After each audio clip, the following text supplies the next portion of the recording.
Hi everybody, I'm Colton Teichroeb and this is Mark McCaig. We are sales consultants at Porsche Center Calgary, and we've got a unique opportunity today. Some of our customers allowed us to hang on to their cars a little bit longer so we can check them out and share some stuff with you. The cars we've got are pretty exceptional. So behind us here, starting on this side, we have the 2016 911 GT3 RS. This one's in GT Silver. And then just beside it, we have the 2019 911 GT3 RS. That one's in the new chalk color, which is pretty cool. So, at first glance, the two cars look really quite similar, but there's actually quite a few differences that we thought we'd kind of go over with you and play a little bit of spot the difference. Mark has a little bit more of a racing background, just a little more technical, so we'll rely on him for some of that stuff. But the first thing I notice when I look at them is the difference in the front bumper, kind of that lower grill and all that stuff. Mark, do you want to talk a little bit about kind of what's different over there and why? Yeah, actually, they do look similar, but the openings and design of the front fascia is completely different, as well as the splitter system. So the openings here, you will see that there's some fitting there to try to drive more air into the coolers. Also, the side opening here was enlarged, again trying to get a little more airflow into the coolers. And then the front diffuser is a little bit more aggressive, less flat than the other vehicle, and that's allowing the air to be divided equally, top and bottom. Yeah, pretty cool stuff. Another one that I noticed, probably the most noticeable, are the ducts here, NACA ducts, they're called, right?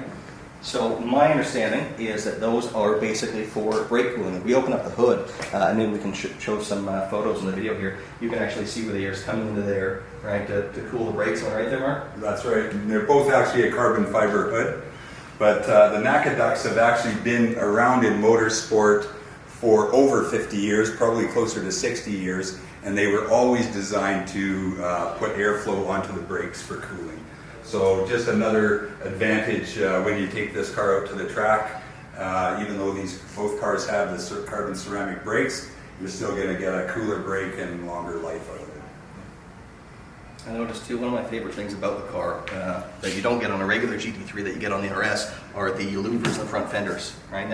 Initially I didn't really notice, but this one, it's fairly flush. When you go over to the 2019, it really isn't. They come up quite a bit. It's a much sharper angle.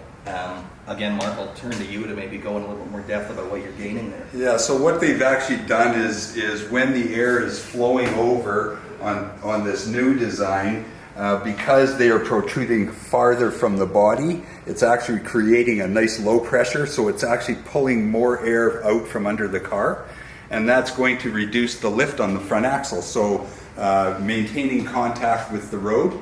And again, it is a bit of an aerodynamic advantage.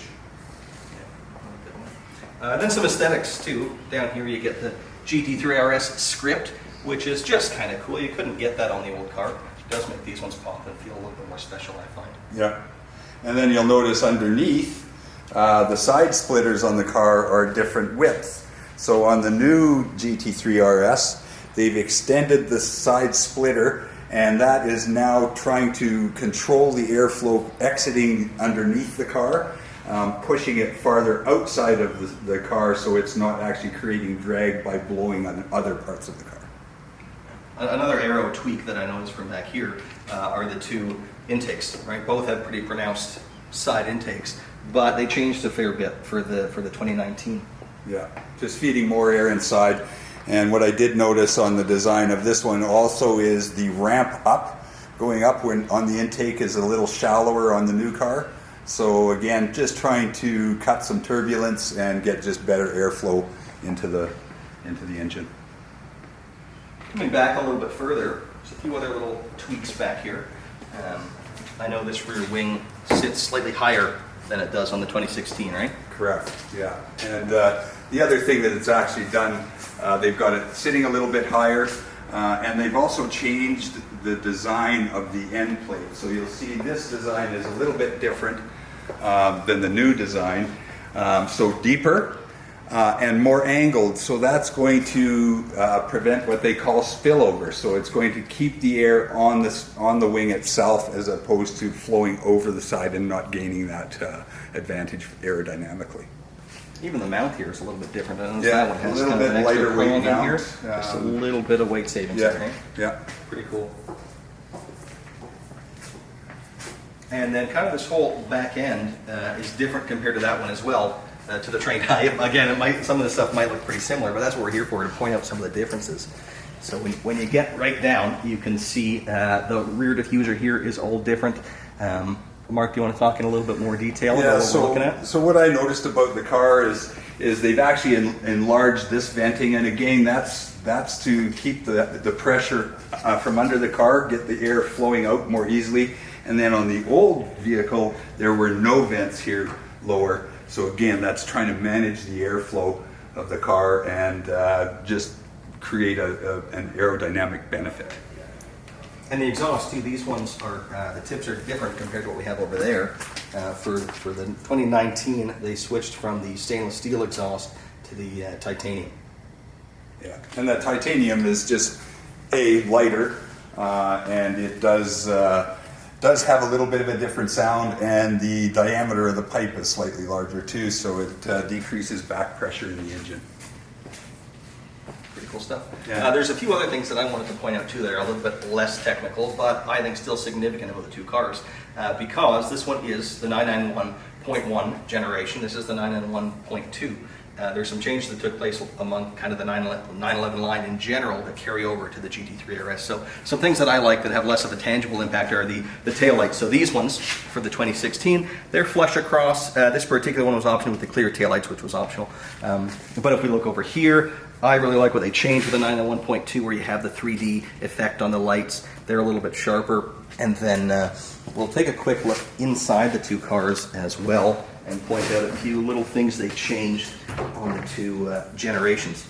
So if we take a look over here, this one is the 2019, which means it gets the new PCM, or kind of infotainment system there. So of course this car is built to be a race car, and that's what it's all about, but it does have a few more creature comforts, things like a backup camera that you couldn't get on the 2016, and Apple CarPlay, things like that. And then another weight-saving thing that you'll notice is this one. You have the net here in a little storage area, versus if we take a look at the 2016, you still actually have the opening door, which was just that much heavier, so they cut it out for the 2019 model. Right. All weight savings. The other difference from the 2016 to the 2019 is that the 2019 is available with the YSAC package, which would give you a carbon fiber roof, whereas these cars were actually magnesium roof panels. So again, you can take it a couple of steps farther and shave even more weight off the car. This particular one wasn't optioned with that, but it's a pretty cool option that you couldn't do in 16 that you can do for the 19s. At least you could when you can order them. Now our allocation is spoken for, so we can't order any more for you, but we can talk about the ones that we have. And then to quantify some of the differences, so most of what we've talked about is kind of the aero difference, which is what's the most significant. There is a horsepower change. Both cars use a 4-liter flat 6-cylinder engine, right, naturally aspirated. 500 horsepower for the 2016 and 520 for the 2019, so not a huge horsepower change. But all the little aero tweaks and minor things we pointed out translate to just over 16 seconds on the Nürburgring lap time. So, Which, from a racing background, that's a lot. It's pretty significant, which is amazing, and that's kind of the point that I really wanted to get across in putting the video together today. Is, you know, again, you look at the two cars; they look pretty similar. It's only a couple of model years difference, but you know, that's kind of what Porsche is always about. The 911's been around for a long time, and every year, every generation, they hone it and still find different things that they can tweak and make it a little bit better. You know, so you look at this 991.2.